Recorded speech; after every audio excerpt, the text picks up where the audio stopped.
I'm taking one very small topic of English subject. I'm taking figure of speech.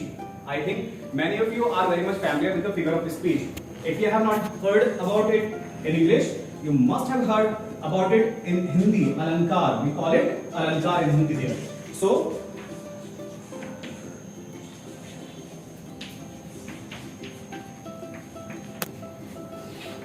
first, let's discuss that what is a figure of speech. You know very well that. Acha, will you please tell me that what do we do to make our look beautiful or something a kind of charming or gorgeous like this. Suppose you are going to a party there. So what do you do usually? You do? Yes.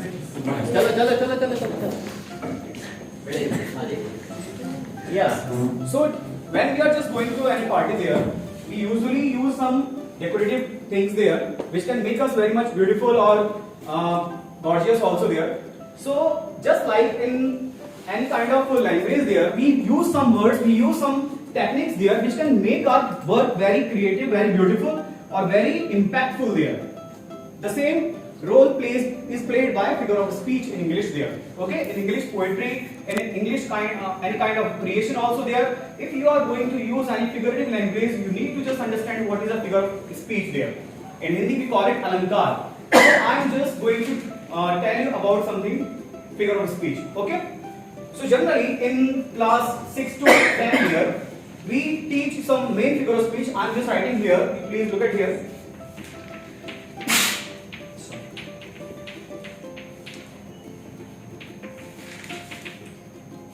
Simile, metaphor, alliteration, repetition, personification, apostrophe, oxymoron, hyperbole. Oxymoron क्या होता है? Sir, oxymoron is that figure of speech where we find a contradiction between things there. For example, this is an open secret. This is an yes, ma'am, please. A very funny example. Happily married. Happily married, absolutely correct. Happily married.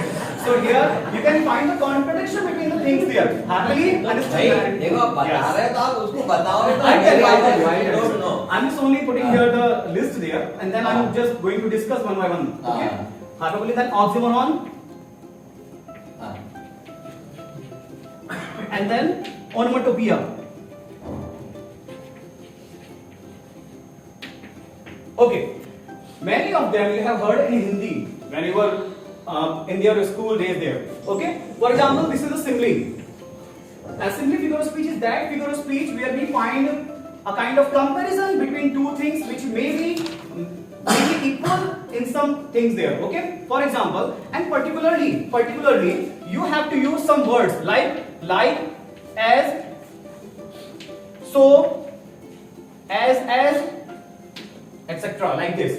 It means these words are called comparative words there. So if they are using in any kind of poetic device or any kind of, it means in any kind of poetic work there, these words are being used there. So it means you are making comparison there. That's why we can call it simile figure of speech. In Hindi also, can anyone tell me that what do we call it in Hindi? Upma. Wow, very nice, wonderful. Upma Alankar. Any example of Upma Alankar in Hindi? So that we can correlate the things here. सागर सा गंभीर हृदय, चांद सा चेहरा. Wow, very nice. So just like in English also, we make the comparison there. We make the comparison here in English also. For example, she is as beautiful as rose. He runs like a tiger. So here we are comparing one subject there to another one. Okay? You can see here he is running like a tiger. So he is being compared with a tiger here. Okay? So in this manner we can find the comparison with the use of such words like as and so as, like these kind of words there. Next, the second one is metaphor. Metaphor is that figure of speech which is also similar to simile, but we do not use any kind of these comparative words there like as, so. Still we can make the comparison. In Hindi, what do we call it? Rupak, very nice. I think ma'am is the teacher of Hindi subject. That's why she's giving all the answers there. Okay. Then so here in रूपक अलंकार यानी कि रूपक अलंकार में जैसे हम comparison करते हैं, just like in English also, in metaphor we compare one thing to another thing without using such words like as, so and other words there which are similar to it. For example, in Hindi, let me call you, Kalidas is called the Shakespeare of India. Okay, so here we are not using any kind of word like as and so. Still, we are comparing Kalidas to the Shakespeare. Okay, so that is the reason we can call that here we can find the figure of speech, metaphoric figure of speech. Okay, next. The next one is alliteration figure of speech. I think you must have heard in Hindi अनुप्रास अलंकार, चारु चंद्र की चंचल किरणें खेल रही हैं जलथल में.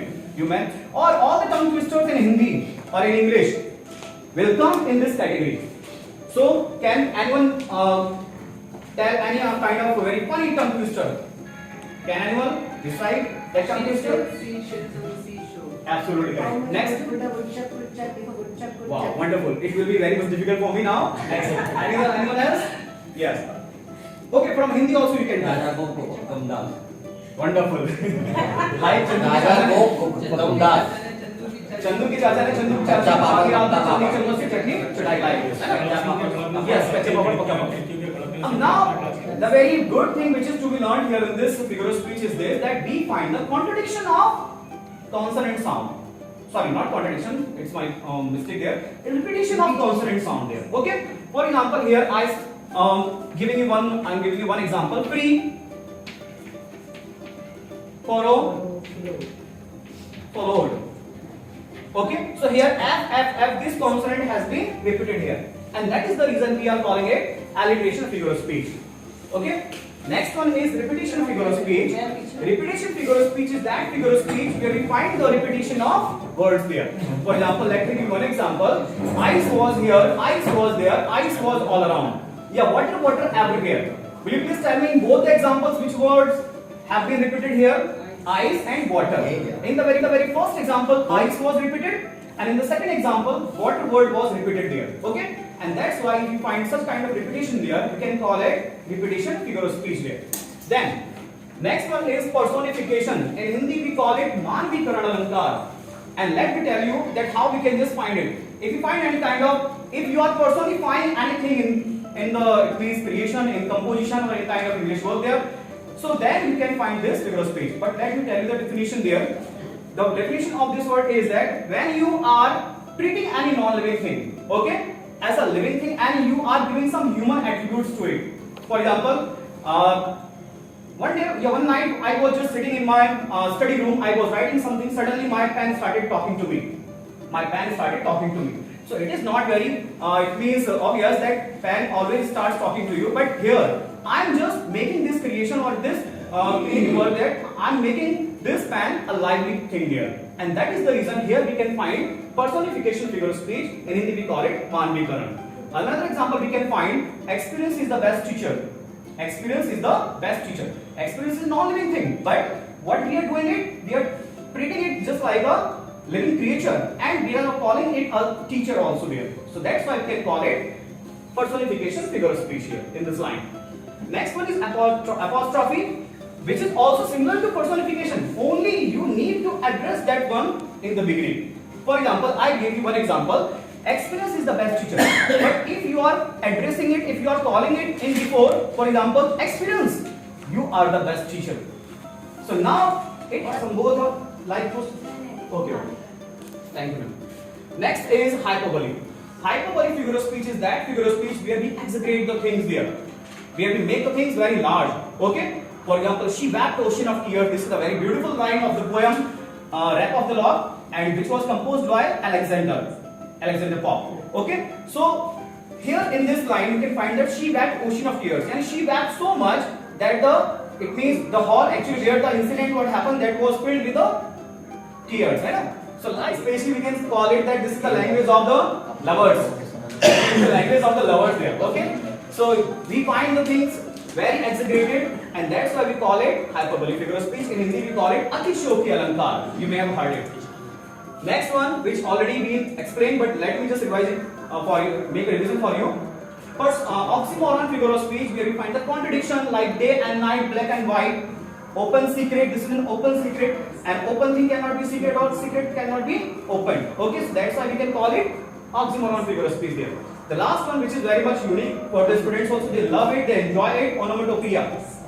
Onomatopoeia figure of speech, in Hindi we call it ध्वनि सूचक अलंकार. Okay, it means in any kind of work of English, yeah, any kind of language, if you are using some sounds, if you are using some words which represent sound, so that is called onomatopoeia. It means ध्वनि सूचक अलंकार. For example, his buzzing, है ना, like buzz, hissing, and like murmuring, like twitcher, है ना, like meow, sizzler, or so many other words which shows some sound there. So that is the reason we can just it means call it onomatopoeia, figure of speech, or ध्वनि सूचक अलंकार here.